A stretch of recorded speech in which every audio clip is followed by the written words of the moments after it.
Le podcast Entreprendre à l'étranger vous est présenté par la plateforme av.imo. Si vous voulez acheter, vendre, faire estimer ou financer un bien en France ou au Portugal, les experts d'AV.imo vous accompagnent gratuitement dans vos démarches. Pour être accompagné sereinement, rendez-vous sur le site www.ave.imo. Bonjour et bienvenue à toutes et à tous sur le nouvel épisode d'Entreprendre à l'étranger. On en est à l'épisode 42. Aujourd'hui, on continue notre petit parcours en France et on va aller à la rencontre de Mickaël. Salut Mickaël, sois le bienvenu. Bonjour Alim, merci beaucoup. Je vais te demander de te présenter de manière assez succincte et puis après je te poserai tout un tas de questions. Eh bien, Mickaël, 33 ans, moi je suis originaire de la ville de Bordeaux et je me suis expatrié à Londres en 2014. Une expatriation qui était liée au fait que anciennement j'étais directeur commercial d'une boîte et j'avais envie d'apprendre l'anglais, voilà, de pouvoir évoluer vers l'international. Et puis, lorsque j'ai démarré mon aventure à Londres, je me suis très rapidement rendu compte des difficultés que j'avais sur les démarches administratives, sur la façon dont on pouvait trouver un emploi, un logement. Et très rapidement, j'ai créé un premier site internet et mon aventure entrepreneuriale a démarré à ce moment-là, ce qui a été le cheminement jusqu'à aujourd'hui, la création de BeExpat, le réseau social des expatriés dans le monde entier. Merci. Il y a une chose que moi j'adore, c'est le fait que, comme beaucoup d'entrepreneurs, t'es parti d'un constat et t'en as fait. T'es parti d'un constat et t'en as fait un produit. Surtout dans ce secteur-là. Surtout dans ce secteur-là où moi qui fais de l'accompagnement à la création et à l'étranger vers le Portugal principalement, beaucoup de mes clients en fait arrivent à moi après avoir pas mal galéré. Et là, le fait de BeExpat, donc je te laisserai en parler, mais c'est vrai que BeExpat, ça centralise quoi? C'est une communauté, du contenu? Ouais, c'est ça. En fait, c'est ce que tu dis. Moi, j'ai eu une première problématique. J'en ai fait une solution avec un site internet. Ce site internet, moi, je me suis pas arrêté à l'idée de comment je vais pouvoir accompagner. Je voulais voir un petit peu plus grand. Et aujourd'hui, BeExpat, c'est une plateforme qui rassemble les expatriés, les acteurs de l'expatriation, comme toi tu fais au Portugal. On a créé un réseau social, donc on n'est même pas là nous pour répondre aux questions des utilisateurs. On est là pour les mettre en relation, pour partager du contenu, pour faire grandir une communauté, trouver des réponses à leurs questions grâce justement aux pages. Donc ce sont des personnes comme toi qui peuvent ajouter des liens et aux personnes qui ont un besoin de trouver des ressources dans n'importe quel domaine. Donc BeExpat, voilà, c'est une plateforme collaborative de partage de contenu, de création, de mise en avant de business, et puis surtout rassembler une communauté qui est finalement bien plus grande qu'on ne le pense. L'application est née quand? Alors la première version de l'application est née en 2018. En 2018, j'ai créé la première version de BeExpat avec une première équipe de développeurs. Bon, je vais être très honnête avec toi, ça a cartonné, mais elle valait rien l'application puisque la plupart des gens s'inscrivaient pour être par curiosité, mais ne restaient pas. Donc je n'avais absolument pas de taux d'engagement. Lorsque j'ai fait part à chaque fois des problèmes que j'avais avec cette équipe de développeurs, ça n'a pas fonctionné, on n'arrivait pas à développer, donc j'ai décidé de mettre fin à notre collaboration. Et il faut savoir que la première version de l'application, le code qui était développé, je n'ai pas pu le récupérer parce qu'il était interne à l'agence. Voilà. Donc il y a eu cette première version d'application. Et cette première version d'application qui a cartonné n'a pas été en fait finalement poursuivie puisque j'ai pas pu récupérer le code. Et c'est en 2020 que j'ai créé la deuxième version de BeExpat, la deuxième version de ce réseau social qui finalement est complètement différent. Alors, dans le même principe au niveau des fonctionnalités, mais complètement différent. Et aujourd'hui, t'es en capacité de mesurer le taux d'engagement des utilisateurs? Complètement. Alors, début 2021, nouvelle équipe de développeurs. Donc là, on repart complètement à zéro. Je réexplique complètement le concept, etc.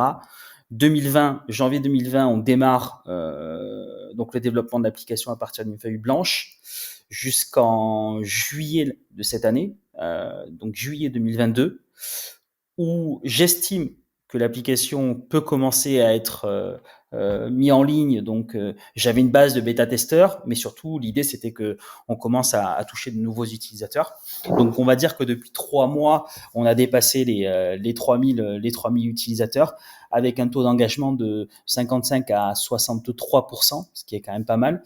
Et les personnes restent entre 3 et 7 minutes par jour sur l'application. Alors, ce sont des données qui, certes, ne sont pas encore à la hauteur des autres réseaux sociaux, mais on n'est pas du tout là pour se comparer à eux. Nous, on est dans une phase de démarrage, et ce que je regarde surtout, c'est quand les utilisateurs arrivent sur l'application, est-ce qu'ils restent, est-ce qu'ils trouvent des réponses à leurs questions, est-ce qu'ils ont envie de créer leur communauté, et est-ce qu'ils prennent du plaisir à utiliser notre réseau social.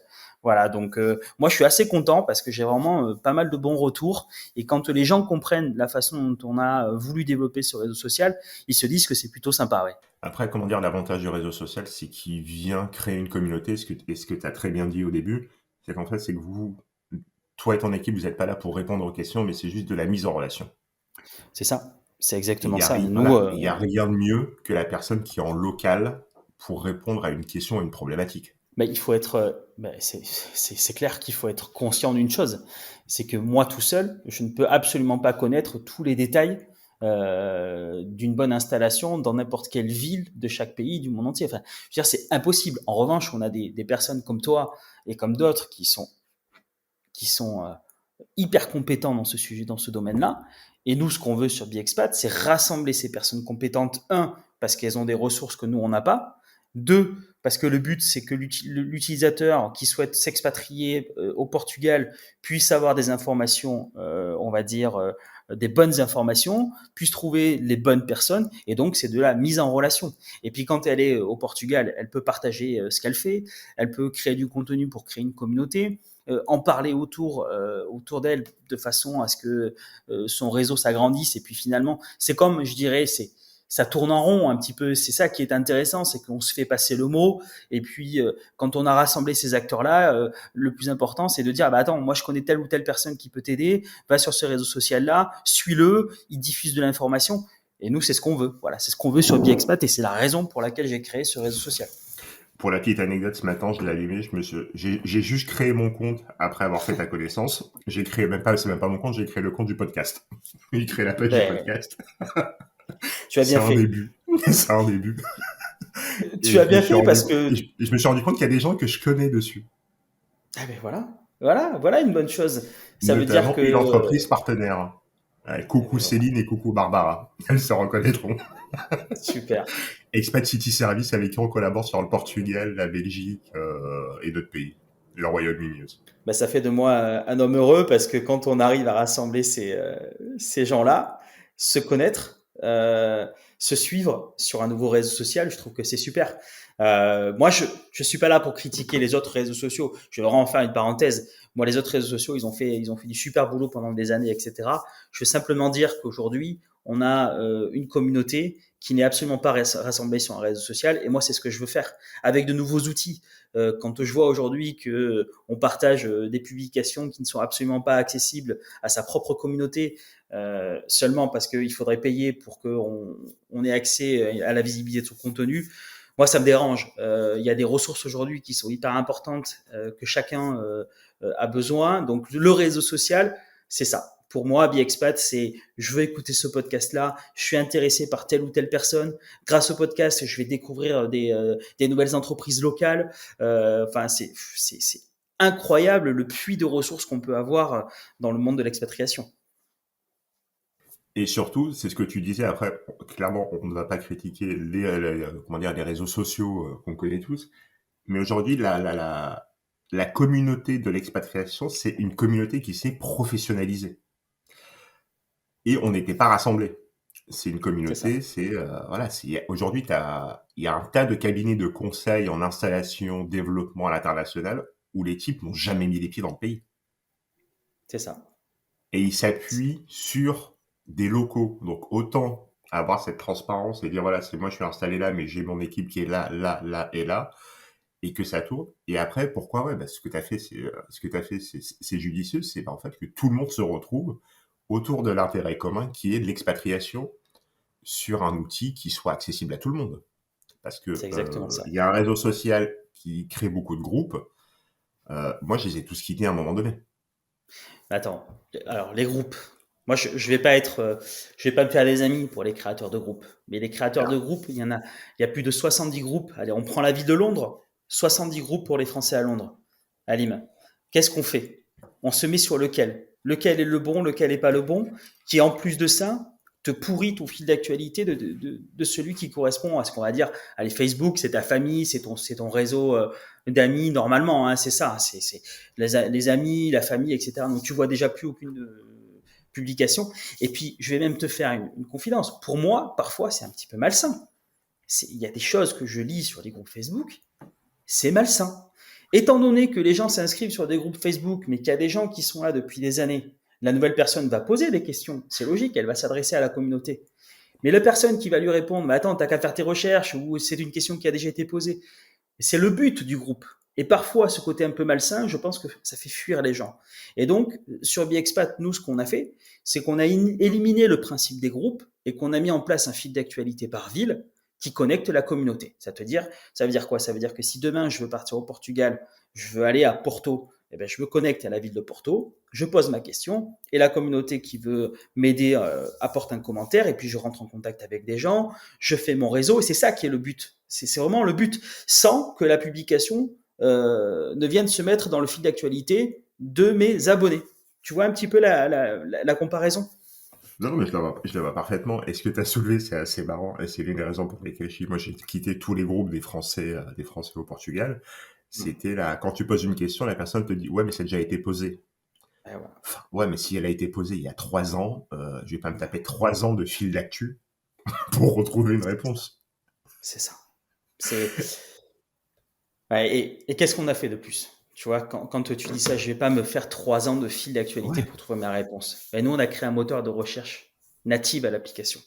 Ce moteur de recherche, c'est quand on part au Portugal, on a besoin, par exemple, d'avoir des connaissances sur le NIF, sur le Golden Visa, sur, tu vois, il y a plein de questions qu'on se pose, des questions bêtes comme l'immatriculation d'un véhicule quand on arrive au Portugal. Toutes ces questions-là, on va sur un groupe Facebook les poser. Mais parfois, on n'aura pas les réponses à ces questions-là. Moi, d'un autre côté, tu as des sites internet comme Vivre au Portugal qui te permettent d'avoir des réponses aux questions relatives à ces voilà, des réponses relatives à ces questions-là. Ben, nous, on a créé un moteur de recherche et les créateurs de ce contenu-là copie-collent leurs liens, c'est-à-dire qu'on n'héberge pas le contenu, et grâce à des mots-clés, tombent sur ces mêmes articles. Du coup, on ne pourrit pas le fil d'actualité sur ce genre de questions-là et on a déjà des réponses directes sur des articles qui ont été rédigés par des personnes qui connaissent l'environnement, qui savent comment ça se passe et surtout qui mettent à jour leur article régulièrement. Et pour leur donner de la popularité, le simple like amène l'article en tête de liste. Je sais ce qu'il me reste à faire. Je crois, hein. Est-ce que le message est passé, Alim? Écoute, comment dire, je dois avoir 1h15 de train tout à l'heure. Bon. Je sais ce qu'il me reste à faire. Non, mais Ouais. c'est vrai. C'est le fait, c'est que comment dire, les groupes Facebook, c'est hyper intéressant parce que ça te donne une visibilité déjà de la population qui est sur place. Mais derrière, c'est l'administration qui pêche, quoi. Ben, tu vas rire, hein. J'ai créé le groupe Parents et Enfants à Lisbonne. Ouais, voilà. Je suis pas père de famille, hein. Le problème, c'est que j'en avais marre d'aller sur les groupes et de voir les parents qui posaient des questions sur où sont les écoles, où sont les crèches, et qui se faisaient limite insulter. Ouais. Donc j'ai créé le groupe, et je crois que je l'ai animé pendant plus d'1 an ou 1 an et demi. Et là, là on le co-administre avec 2 copines. Et les gens savent pas que c'est moi qui a créé le groupe. Et c'est tant mieux. Ouais. Bah, Voilà. parce qu'aujourd'hui, tu as pu leur apporter des réponses à leurs questions et ça leur suffit. Ils ont pas. Moi, je trouve super, hein, honnêtement. Aujourd'hui, on a Mais plus de 1200 membres et tu as plusieurs messages par jour. Ouais. Ouais, ça veut dire c'est actif, ça veut dire mais c'est bien, mais quand c'est comme ça, c'est bien, Alim. Ouais, Mais mais quand voilà, tu as des groupes, ça demande du boulot au départ. Hein. mais c'est un boulot qui est monstrueux. Et puis ce boulot-là, excuse-moi, Alim, mais t'es pas rémunéré, hein? Pas du tout. T'es pas Mais je sais pas, rémunéré, hein? non, je sais pas, c'est un espèce tu sais, de sentiment de sauveur. C'est tiens, je vais sauver les parents à Lisbonne. Et Mais t'as bien fait. le truc, ça m'a dépassé. Aujourd'hui, il y a plus de 1200 personnes dessus. Mais t'as bien On, fait. on est Et trois à l'administrer. Et c'est l'un des groupes les plus actifs à Lisbonne. mais voilà. Mais moi, je trouve que c'est super. Quand c'est bien fait, je trouve que c'est super. Quand c'est un peu malsain, je trouve que c'est pas top. Et après, si tu veux, moi, j'avais une deuxième problématique, c'est que à Londres, par exemple, on avait un petit cercle, un réseau de professionnels francophones.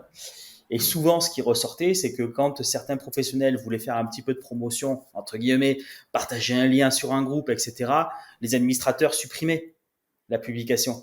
Et en fait, ça revenait souvent. Et je leur disais, ouais, je comprends. Ils me disent, tu vois, ils me disent, pour nous, c'est quoi un article? On parle un peu de nous, c'est plutôt sympa. On le partage auprès de la communauté et paf, l'administrateur le bloque.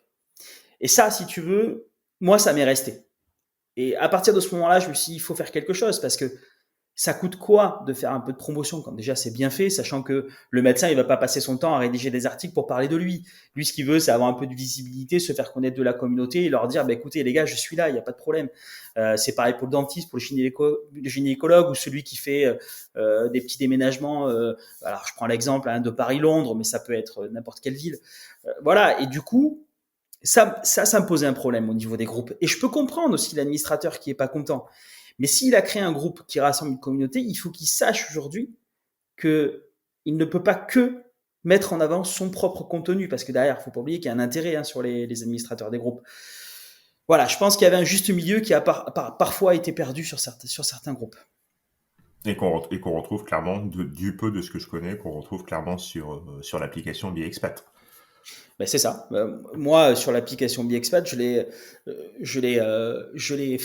l'ai conçu, pensé avec ces problématiques qui ont été rencontrées à ce niveau-là aussi. Et l'idée du moteur de recherche, c'est mettre en avant ce que je vais appeler les créateurs de contenu, mais dans leur domaine, hein, parce qu'ils ont mis du temps à rédiger des articles et que c'est important que ces articles soient visibles, première chose. Deuxième chose, le fil d'actualité par ville permet aux créateurs de contenu, aux pages, par exemple, une page Vivre au Portugal sur BiExpat, peut répondre aux publications des utilisateurs qui arrivent au Portugal en disant j'ai besoin de telle ou telle réponse, partager leur lien en commentaire, rentrer en contact avec eux et se suivre, s'abonner. Et à partir de ce moment-là, on a rassemblé une communauté à travers des outils. D'ailleurs, tous les outils sont entièrement gratuits sur BiExpat. Et n'empêche que de l'autre côté, dans ton fil d'actualité qui concerne tes abonnés, tu auras aucun impact sur ces publications.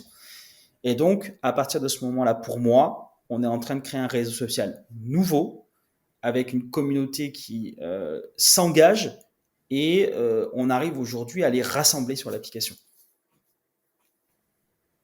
Donc, comment dire, écoute, au moins, ça a le mérite d'être clair et d'être très, et surtout d'être compréhensible et d'être à la portée de tout le monde. Revenons un peu à toi. Tu pars à Londres pour apprendre l'anglais et ça dure combien de temps? L'apprentissage de l'anglais et le séjour. Moi, je suis issu d'une école hôtelière. Je fais une école hôtelière. Je suis un garçon de terrain. Je fais une école hôtelière. Je fais un petit peu de sport. Entre parenthèses, je joue un petit peu à la JOCR. Bon, il y a beaucoup de monde. Pour moi, je perce pas. Je reviens à Bordeaux. Je deviens commercial, etc., directeur commercial. J'ai une vie un petit peu à droite, à gauche, mouvementée, etc. Et Londres m'attire toujours. En 2014, je décide de partir à Londres pour 6 mois. Je me dis, bon, mais voilà, Mickaël, tu vas prendre 6 mois. J'avais mis de l'argent de côté, donc c'était plutôt cool pour moi. J'avais pas de pression sur le fait de comment trouver un logement, etc. Mais sur l'aspect financier. Et je décide de partir pour 6 mois, dans l'intérêt d'apprendre l'anglais, de revenir en France et de me dire, ben voilà, je parle anglais, je peux bosser pour une boîte qui travaille vers l'international, etc. Bon, en fait, ça se passe pas du tout comme ça. Déjà, au bout de 6 mois, je rentre en France. Je me dis bon, Londres me manque. Je veux revenir à Londres. Et pour apprendre l'anglais, je ne parlais pas anglais, Alim. Je disais bonjour. Voilà, je disais bonjour, mais je ne comprenais strictement rien à ce qu'on me disait. Pour apprendre l'anglais, eh bien, figure-toi que j'avais un job alimentaire. J'ai démarré un job alimentaire dans une école primaire française de Londres. Et grâce aux enfants bilingues, donc qui étaient français et anglais, qui eux n'ont pas de filtre, ils te jugent pas dans la façon dont tu vas parler, etc. Savent comprendre en quelques temps sur 2-3 mots. J'ai commencé à apprendre l'anglais en fait dans cette école-là grâce aux enfants. Voilà. Et ça m'a libéré parce que vu qu'ils ne me jugeaient pas, je pouvais parler avec mon accent. Et en fait, voilà, j'ai appris l'anglais comme ça. J'ai décidé de revenir à Londres, de poursuivre ma démarche sur le site internet. Et puis après, mon aventure, elle a été entrepreneuriale à 100%. C'est-à-dire que c'était comment j'allais développer la plateforme et en parallèle ce job alimentaire où j'étais surveillante dans une école, j'ai été assistant maternel, j'ai été surveillant au collège, au lycée et en fait, je me suis fondu dans cette aventure à Londres où sincèrement, à l'heure où je te parle aujourd'hui, j'en garde un souvenir exceptionnel et je m'interdis pas d'y retourner vivre un jour, quoi, ça c'est sûr. Comment dire, t'as grillé l'une de mes prochaines questions. Et je te la poserai autrement. On fait ça.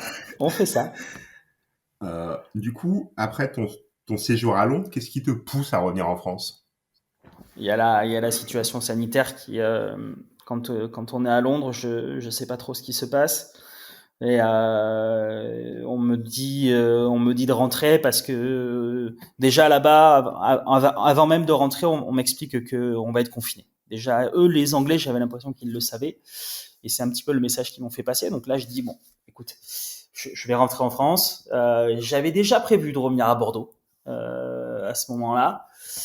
Et puis la situation sanitaire fait que je ne peux pas rester en Angleterre, étant donné que déjà le système de santé est pas le même qu'en France et que j'ai besoin d'être auprès de mes proches en cas de problème. Donc voilà, la situation sanitaire, c'est le déclic de mon retour en France. D'accord. Et quand tu arrives en France, tu arrives dans l'optique de rester quelques mois le temps que la vague passe et de repartir, ou tu décides de poser tes valises définitivement? Non, j'ai tout qui est encore installé à Londres, il y a tout qui se mélange et il y a le premier confinement et puis au fur et à mesure des mois qui passent, je commence à entreprendre les démarches pour définitivement retourner en France et c'est ce qui se passe.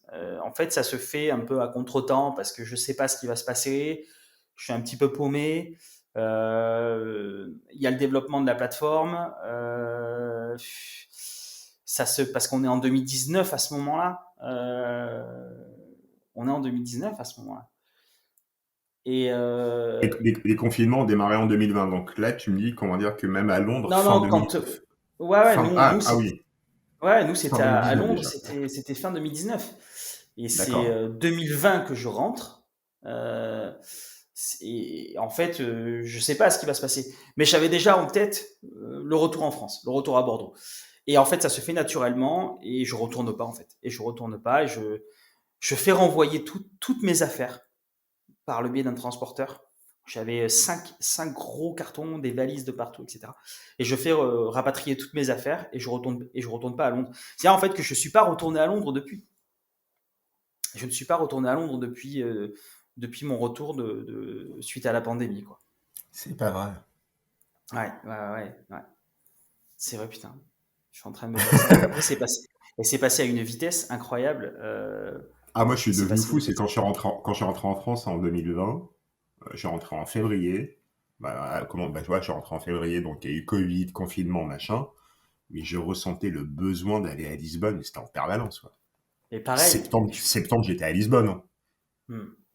Mais pareil, Euh, mais je pouvais pas parce que je pouvais pas parce que j'entreprenais des choses ici, parce que c'était bloqué aussi. Il y avait des tas de choses, il y avait des tas de situations un peu compliquées qui m'ont empêché d'y aller. Et à partir de ce moment-là, le temps est passé plus vite que prévu. Je me suis focalisé sur le développement de la plateforme. Il y avait la nouvelle équipe de développeurs. Bon, c'est du boulot. Et puis, même si on peut travailler à distance, je serais d'accord avec toi de te dire que à ce moment-là, je pouvais pas y aller, quoi. Et après, c'est passé super vite, quoi. Et on est déjà en septembre 2022, quoi. C'est ce que j'allais dire. Non, c'est passé vachement vite, je te le confirme. Parce que je me renvoie il y a 2 ans à Lisbonne. Ah, c'est incroyable. Bah ouais, toi, tu l'as vu comme ça aussi, ouais. Ouais, pas simple, mais parcours un peu particulier, mais beaucoup. J'ai appris énormément de choses.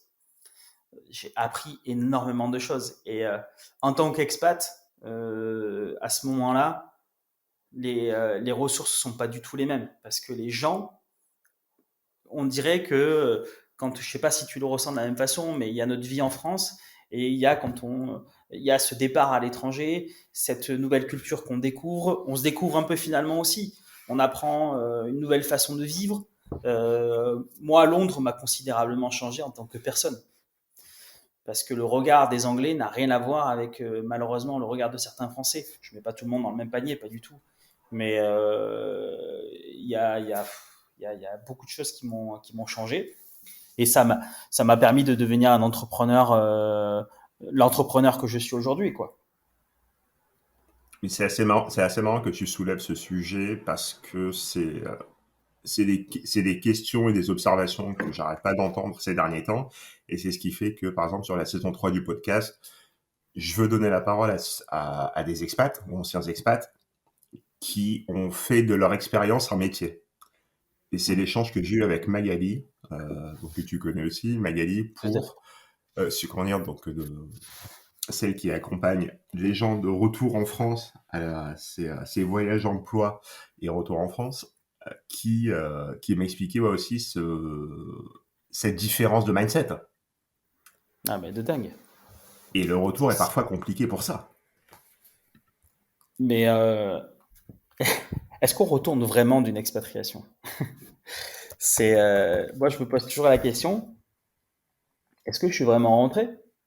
Mais tu sais moi, pas. je sais pas. Moi, je me pose des questions. Moi, ma compagne, elle a vécu aussi à l'étranger. Elle m'expliquait qu'elle avait fait des rencontres. Elle m'expliquait que elle avait pu élargir aussi son réseau. Et le fait de pouvoir élargir son réseau, moi, c'est ce que j'ai vécu aussi. C'est qu'on s'inspire de ces personnes-là qui ont une vision de la vie qui est complètement différente. Donc, quand on revient en France, est-ce qu'on est vraiment revenu? Ou voilà, c'est là où les personnes comme Magali, mais voilà, il y en a d'autres aussi, grâce à leur personnalité, aident justement à mieux comprendre notre retour et la façon dont on peut être le plus à l'aise, quoi. C'est exactement ça, parce que c'est ce que je lui disais, genre, en fait, on prépare nos expatriations, tu sais, comme un départ en vacances, et le retour, en fait, on l'organise aussi comme un retour de vacances. C'est-à-dire complètement en vrac. Bah, on est paumé.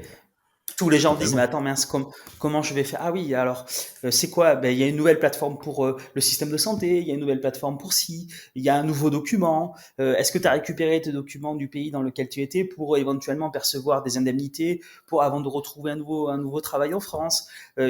Sur l'aspect fiscal, il y a énormément de questions aujourd'hui que beaucoup de personnes se posent et qu'elles ne se posaient pas avant pour justement revenir en France, parce que l'administration française n'est pas la même que dans d'autres pays. Donc, il y a plein de questions. Et malheureusement, quand on est parti à l'étranger, on ne peut pas tout savoir à partir du moment où on revient en France de tout ce qu'il y a à faire, quoi. Et justement, Magali accompagne très bien les personnes à ce niveau-là, en tout cas. C'était à l'époque, notamment les Français qui restaient bloqués à l'aéroport parce qu'ils n'avaient pas le pass sanitaire. Le pass sanitaire a été un problème pour beaucoup de personnes parce que dans beaucoup de pays, les règles n'étaient pas les mêmes. Donc, et c'est ça où, en fait, et c'est ça où là aussi tu dois t'appuyer sur des locaux, sur des gens qui vivent sur place pour qu'ils t'expliquent comment ça se passe sur place. C'est ça. Mais le problème, c'est que personne n'avait accès à cette source-là. En fait, personne ne savait aujourd'hui vers qui se tourner pour avoir des réponses à ces questions. C'est-à-dire, est-ce qu'il faut un vaccin? Est-ce qu'il faut 2 vaccins? Est-ce qu'il faut un test? Le problème du test 2.5, 2.4 en Angleterre, ça a été une catastrophe incroyable. Les gens étaient complètement paumés et en fait, il n'y avait pas de plateforme sur laquelle on pouvait s'appuyer. Nous, on était encore en phase de développement. Certains groupes Facebook faisaient bien le job, mais tout le monde n'y était pas. Et puis attention, Alim, faut pas oublier un truc, c'est que la nouvelle génération aujourd'hui n'utilise pas Facebook. Hein. Non. Moi je le Les vois. gens ont tendance à l'oublier. Non, mais clairement, moi je fais une conférence, il y a toujours une question que je pose dans chaque conférence que je fais au sein des universités. Levez la main, celles et ceux qui ont Facebook aujourd'hui. C'est peut-être 30% des personnes que j'ai en face de moi. Les autres, ben non, nous Facebook on n'y va pas, ça nous intéresse pas, c'est pas notre génération. Alors c'est pas sur Instagram qu'on va avoir des réponses à nos questions, parce que c'est pas le but d'Instagram. Twitter, on me dira ce qu'on veut, les gens ne vont pas sur Twitter. Il reste quoi? LinkedIn, c'est un réseau pro. Alors, comment tu vas répondre à la question de je pars à l'étranger, j'ai besoin d'avoir telle ou telle information sur tel ou tel pays? Alors, effectivement, tu as les ambassades et les consulats. Le problème des ambassades et des consulats, et ça a été le thème de la lettre que j'ai envoyée au gouvernement et à Madame Elisabeth Borne récemment, et son cabinet m'a répondu, c'est aujourd'hui, la communication doit se faire sur une plateforme qui rassemble la communauté des expatriés. Et aujourd'hui, on est en voie de pouvoir développer et déployer les ambassades et les consulats sur Biexpat grâce à des pages. Et grâce à ces pages-là, on va avoir aussi accès à des informations. Et enfin, j'ai envie de dire, on aura aussi des réponses à ces questions-là. Partir dans un pays, oui, mais il y a des choses, il y a des documents, il y a des informations qu'on doit savoir, et malheureusement, c'est les consulats et les ambassades qui peuvent aussi nous le transmettre. Donc, moi, je fais pas de politique, mais je dis simplement, quand on a des organisations gouvernementales qui nous donnent des informations, donnez-les dans un bon réseau social, quoi. Comment dire, dans un bon format et sans contradiction, parce que ça a été une galère incommensurable, hein, où tu te poses la question 3, 4, 5 fois, c'est tu vas sur tous les sites qui se terminent par .gouv.fr pour essayer de croiser deux infos. Et ça a été, ça a été un enfer cette période. Et puis... Donc là, ce que tu viens de me dire, c'est que la plateforme aussi va intégrer de l'information étatique. Ah ben complètement. Moi, le but, c'est que sur la plateforme, on ait tous les acteurs de l'expatriation, premièrement. Quand je dis acteurs de l'expatriation, c'est dans tous les domaines. Et puis, on est les utilisateurs. Sur Biexpat, tu crées un compte ou tu crées une page. Une page pour une organisation, une personnalité. Ça peut être n'importe quel type, un média. Ça peut être n'importe quel type de personnes ou de représentation d'entreprise, on va dire, d'organisation, d'association, etc. Et puis après, tu as les personnes simples qui peuvent créer un compte, créer leur communauté, avoir un profil privé, mais accéder à l'information. Et quand je dis on déploie les ambassades et les consulats de France sur Biexpat, c'est tout simplement la création d'une page sur laquelle on va pouvoir déjà prendre rendez-vous au sein de l'ambassade ou du consulat pour les cartes nationales, les passeports, toutes ces questions qu'on se pose aussi, accéder à de l'information locale, notamment au niveau des élections et toutes ces choses-là, parce que malheureusement, il y a un fossé énorme. Quand je vois qu'on a à Londres plus de 600 000 Français, 300 000 inscrits au registre et qu'il y en a 120 000 qui votent, il y a peut-être une question à se poser. Il y a peut-être une question à se poser. Donc, moi, ce que je dis, c'est que sur Biexpat, on ne fait pas de la politique. Par contre, l'information, elle sera présente, facile d'accès et pourra mettre en relation un utilisateur qui sera intéressé par un besoin. Donc, par une personne qui répond à son besoin. Voilà. Le plus simple. Non, le plus simplement possible. Le plus simplement possible. On pourra accéder à ces informations-là et puis à des ressources. Le podcast aujourd'hui, Ali. Le podcast, c'est une source incroyable d'informations. Tu te mets 1 heure à écouter un podcast sur tel ou tel sujet. Tu en apprends beaucoup plus qu'en 3 jours de recherche. Ah, je te le confirme. Voilà. Je te le confirme. Et ce qui est assez marrant sur le podcast, c'est que tu vois où est ton audimat. Et des fois, c'est assez marrant. Ouais. Tu vois où est l'audience. Ouais. Et de là, tu peux déterminer des patterns.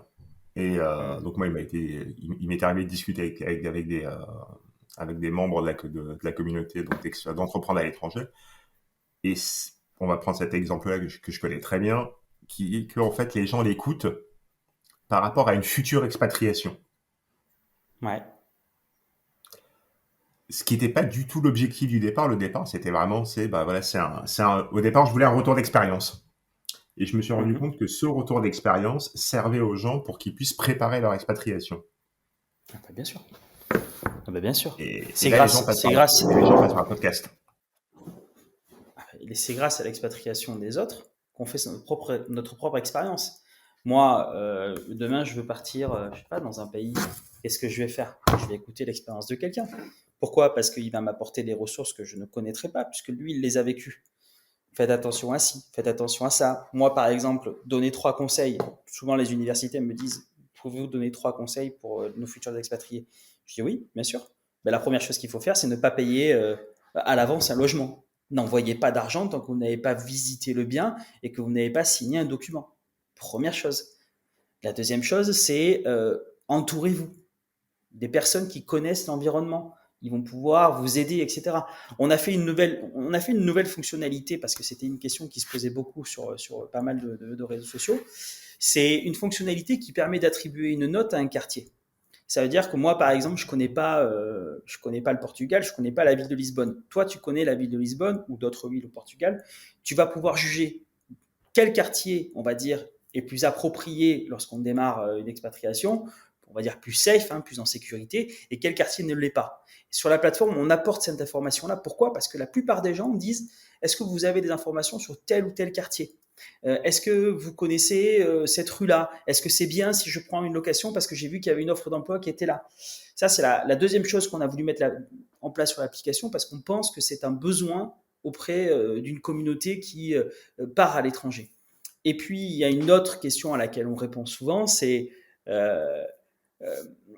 la façon dont ils vont préparer leur voyage. On leur explique souvent, regardez bien comment ça fonctionne sur, par exemple, l'Australie, partir à Sydney, vous avez des entreprises locales qui vous aident. Eh bien, regardez ces entreprises, contactez-les parce qu'ils vont vous simplifier votre installation. Ne partez pas là-bas sans savoir ce qu'il faut faire sur le système de santé, sur l'ouverture d'un compte en banque, parce qu'après, si vous voulez, vous êtes dans une boucle où malheureusement, vous allez devoir rentrer en France parce que vous allez perdre du temps, perdre de l'argent et votre expérience sera négative alors qu'elle aurait pu être positive. Ça, c'est la version self, c'est quand tu te fais pas expulser. Aussi. C'est horrible d'en rire, mais c'est arrivé à des personnes que je connais. Ouais, et voilà. Donc du coup, ces personnes qui se rendent pas compte qu'à un moment donné, en fait, un visa, faut le renouveler. Voilà. Et bien voilà. C'est toutes ces questions-là qui malheureusement, toutes ces questions-là, mais je sais pas, Alimane, tu seras d'accord avec moi qu'aujourd'hui, il y a plein de gens qui sont paumés. Il y a plein de gens qui sont paumés. Donc sur BiExpat, ce qu'on veut, c'est leur dire, coucou, on est là, on a des outils qui rassemblent les acteurs de l'expatriation, mais aussi de la communauté. Et grâce à ces outils-là, vous allez pouvoir avoir sur une plateforme tout ce dont vous avez besoin. Tout ce dont vous avez besoin et surtout nous partager votre expatriation, rassembler votre communauté dans un nouveau principe de partage, puisque nous, on n'a pas créé d'algorithme qui propulse un contenu au-dessus de l'autre sans que vos abonnés le voient, quoi. C'est chronologique, tout le monde le voit. Vous partagez du contenu, celui ou celle qui vous suit ne passe pas à côté, quoi. Non, ça a du sens, Et après, tu te rends compte, comment dire, c'est tout à l'heure, on parlait des différentes plateformes. Aujourd'hui, tu peux partager, par exemple. Moi, j'ai la page Vivre Investir au Portugal, je l'ai sur LinkedIn. Je mets très peu de contenu dessus. Je mets très peu de contenu. Le contenu passe plus par mon profil. Parce que l'algorithme LinkedIn met plus en avant le profil que les profils de société et compagnie. C'est ça. Il y a toujours ce calcul à faire en permanence. Et sur toutes les plateformes. Elles sont sur toutes. LinkedIn. La dernière fois, j'ai discuté avec un média. Un média, je ne citerai pas le nom, un média pour les Français à l'étranger. Il a une page qui a un peu plus de 60 000 abonnés sur Facebook. Son reach sur les 10 dernières publications touche 0,01% de likes. Alors, la mention j'aime, elle est quand même intéressante parce qu'elle donne un levier. Un levier on sait un petit peu. C'est pas que si tu veux le fait que ce soit un article intéressant. C'est pour qu'il soit intéressant, il faut qu'il soit lu. Et pour qu'il soit lu, il faut qu'il soit visible. Et pour qu'il soit visible, il faut que les gens qui suivent la page puissent le voir. Et en fait, c'est pas le cas. Donc aujourd'hui, les gens mettent énormément de temps à créer ces articles, à essayer de faire des choses qui soient, on va dire, intéressantes, mais les plateformes ne leur donnent pas de visibilité. Nous, c'est ce qu'on leur dit aujourd'hui. Rejoignez-nous sur la plateforme, créez du contenu que vous allez partager, et toutes les personnes qui vous suivront, qui seront abonnées à votre page, verront votre contenu. Ils ne pourront pas passer à côté. Et ça a un impact qui est considérable. À l'heure où je vous parle, c'est considérable comme impact parce qu'on donne de la visibilité à votre contenu sans même que vous fournissiez un effort supplémentaire. Parce que ce ne sont pas nos algorithmes ne dictent pas la façon dont on gère notre réseau social. Mais du coup, c'est assez intéressant. Est-ce qu'on ne revient pas à la bonne vieille méthode, c'est des vieux forums? C'est ça. Bah si. Où c'était chronologique, en fait. C'était chronologique et on se prenait pas la tête. On se prend pas la tête. Y a des forums. Quand on parle de forum, le forum par ville, on n'oblige pas l'utilisateur à y aller. Il peut se balader de temps en temps s'il voit une question qui l'intéresse, un sujet qui l'intéresse. Il peut même mettre la publication en favori, la retrouver un peu plus tard. Et puis, il a son propre fil d'actualité où il a simplement les publications des personnes qui suivent. Donc, si par exemple, je suis ce que tu fais, Alim, sur BXpat, tous les contenus que tu vas partager, toutes les ressources que tu vas mettre en avant, toutes les choses que tu vas partager en publication, que ce soit des liens, des photos, des vidéos, toutes ces choses-là, dès lors que tu vas le partager sur BXpat, moi, étant donné que je te suis, je le verrai. Ça, c'est la première chose. Et c'est ça qui m'intéresse. Et c'est la raison pour laquelle on a maintenu l'idée des publications dans l'ordre chronologique. Et ça ne nous empêchera pas de gagner de l'argent sur la plateforme. Ce n'est pas un souci. Souvent, les gens me disent « Oui, mais tu sais pourquoi ils font ça ?» Je dis « Oui, parce qu'il y a l'aspect publicitaire, etc. » Mais c'est tout simplement parce qu'on vous a abonné à des régies publicitaires au lieu d'avoir tout simplement un vrai réseau social. Donc, étant donné que vous êtes habitué à ça, pour vous, c'est normal. Je comprends mieux. Aujourd'hui, comment tu vois l'avenir de BXpat? Alors, nous, on travaille tous les jours. On travaille tous les jours pour faire connaître l'application. Ça, c'est la première chose. Donc, comment on va grandir? Parce que le but, c'est de faire grandir l'application. Moi, aujourd'hui, mon rôle, c'est de travailler sur les outils susceptibles d'aider les acteurs de l'expatriation, mais aussi les expatriés. Donc, dans l'avenir de BXpat, c'est répondre aux besoins des utilisateurs par une expérience qui sera meilleure et friendly sur la plateforme. Donc, il faut savoir qu'on peut partager des publications, trouver des professionnels à proximité, faire des rencontres avec une fonctionnalité qui s'appelle Find Friends. Donc, c'est uniquement une fonctionnalité avec des centres d'intérêt. On rencontre des hommes et des femmes pour se faire des amis à proximité. On a une fonctionnalité autour de l'emploi, autour du logement. On a un moteur de recherche avec des ressources qui sont partagées par les utilisateurs. Et la plateforme, elle se veut être collaborative, mais elle n'oublie pas l'idée que toutes les données sont protégées et que nous, on ne les réutilise pas à des fins commerciales. Donc, dans l'avenir de BXpat, c'est créer une plateforme unique de référence pour les expatriés, aujourd'hui pour les expatriés francophones, mais demain pour d'autres nationalités. Donc, on va continuer le déploiement des fonctionnalités et on va maintenir notre idée de se dire aujourd'hui, est-ce qu'on répond à la demande des expatriés et comment on peut améliorer notre outil? Un réseau social n'est jamais fini, ne le sera jamais. Et puis ensuite, c'est continuer à faire grandir les équipes, créer des bureaux dans plusieurs villes et puis s'appuyer sur la communauté locale pour faire grandir le réseau social. Aujourd'hui, on retrouve des membres de combien de pays sur l'appli? Un petit peu partout en fait. Il y en a 126 à Londres, il y en a 80 à droite, 25 à gauche. Comme je disais, on a dépassé 300 000 euros, 300 000, on a dépensé 3000 utilisateurs et c'est pas beaucoup, mais c'est déjà beaucoup parce que nous on est sur une petite croissance de 10 à 50 utilisateurs par jour, sans publicité. Je ne fais aucune publicité. C'est du bouche à oreille, on va vers les gens, on leur explique comment ça fonctionne, on est en train de créer des partenariats, on est en train de créer des conférences dans les universités, et c'est comme ça que ça va grandir. Donc, on avance en faisant connaître l'application. D'accord. Moi, j'arrive donc du coup on arrive à la fin, donc du coup, j'ai toujours une question que je pose aux invités. Quel est le conseil que tu donneras à quelqu'un qui veut s'expatrier? De télécharger l'application BiExpat dans un premier temps. Et puis Ça surtout, va de soi. voilà, non, de prendre connaissance de la vie sur place, c'est-à-dire comment fait-on pour bien s'expatrier quand on part dans une nouvelle ville, dans un nouveau pays. Moi, la seule chose que je dirais, c'est regarder s'il n'y a pas une agence française qui peut vous accompagner. Parce qu'elle sera à même de pouvoir vous aiguiller, vous aider à trouver les ressources susceptibles de simplifier votre expatriation. On ne peut pas s'expatrier tout seul, ce n'est pas possible. Donc le conseil que je donnerais, c'est entourez-vous des bonnes personnes, même si ça vous coûte un petit peu d'argent. Mais au moins, vous avez des personnes qui vous accompagnent, qui vous donnent les bonnes informations et surtout qui connaissent la langue du pays que vous ne maîtrisez peut-être pas. Moi, si demain je pars au Portugal, je ne sais pas parler le portugais. Voilà, donc il va falloir que je sois accompagné.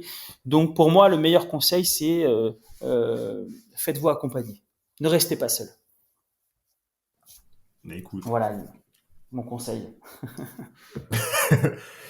Nickel. Je te remercie pour ton temps. Je te remercie de m'avoir fait découvrir BiExpat, que je ne connaissais pas du tout, alors que, comme je dis souvent, je fais beaucoup de veille. J'ai compris les messages. Je pense je vais devoir créer 2-3 pages sur l'appli. et tu peux les gérer à partir de l'application, hein, sans déconnecter. Hein, voilà, on peut gérer plusieurs choses sur l'application.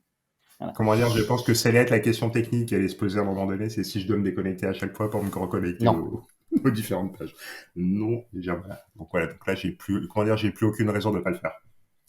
Ah, et puis je crois que et puis tu es la bienvenue surtout. Voilà, c'est surtout ça. Non, mais voilà, il y a tellement de choses à partager, il y a tellement de connaissances, d'outils à mettre en commun et pour faire grossir la communauté, la faire grossir et la structurer surtout. Voilà, tu as très bien résumé. Certes, au départ, la configuration d'une page est toujours un petit peu long parce qu'il faut rentrer les informations. Dans la fonctionnalité Links, si on reprend ton site, un de tes sites internet qui apporte des informations, bon, il faut copier-coller les liens, etc., les localiser. Mais quand tout ça est fait, après, je vais même te dire, on a mis en place la programmation des publications. Ça veut dire que dans ta journée éditoriale ou dans ta semaine éditoriale, si tu veux préparer tes publications, tu as juste à les programmer. Et ça te permet aussi d'avancer sur ton travail quotidien, sans perdre à l'idée que l'information que tu souhaites diffuser sur la plateforme, tu peux le faire. Voilà, donc programmer des publications, c'est possible sur BiExpat. Bon, je sais ce qu'il me reste à faire. Voilà, je sais ce qu'il me reste à faire. Non, mais je prends un exemple, c'est par exemple les podcasts, c'est un lundi sur 2. En fait, je peux les programmer déjà. Donc, je peux les programmer et... tu peux les programmer. Et 2, déjà, tu peux ajouter les liens dans une... En fait, tu vas dans Links, tu crées une catégorie podcast et on a accès à tous tes podcasts. Et ce qui est important... Ça va me demander un peu de boulot, mais je vais le faire. Ça va te demander du boulot. Mais ce qui est important, Alim, c'est qu'ensuite, quand l'utilisateur clique dessus, ça se renvoie sur ton site internet. Nous, on n'héberge pas le contenu. C'est juste du copier-coller avec une prévisualisation. Mais au moins, si je veux te découvrir via le réseau social, en quelques clics, je peux prendre connaissance de ton contenu, de ton travail, et ainsi de suite. Pourquoi pas après rentrer en contact avec toi, découvrir tes services, suivre ce que tu fais. Il y a tout plein de choses comme ça. Donc, effectivement, je crois que tu es la cible parfaite pour un réseau social comme BiExpat. Écoute, c'est parti. Et écoute, sur ces belles et bonnes paroles, je te remercie de nouveau. Je te dis sûrement à bientôt, à très très vite. Je pense qu'on a quelques intérêts communs. Donc Ouais, complètement. Merci en tout cas de me donner la parole et de me permettre aussi de m'exprimer sur ton podcast que je trouve très très intéressant. Écoute, je te remercie. Et pour celles et ceux qui sont restés jusqu'à la fin, je vous remercie de votre attention. Téléchargez donc BiExpat, c'est biexpat.co. Et je remettrai tout le site internet. Et je partagerai tous les liens pour retrouver l'actu de BiExpat et l'actu de Michael en description. Je vous remercie, prenez soin de vous et à bientôt.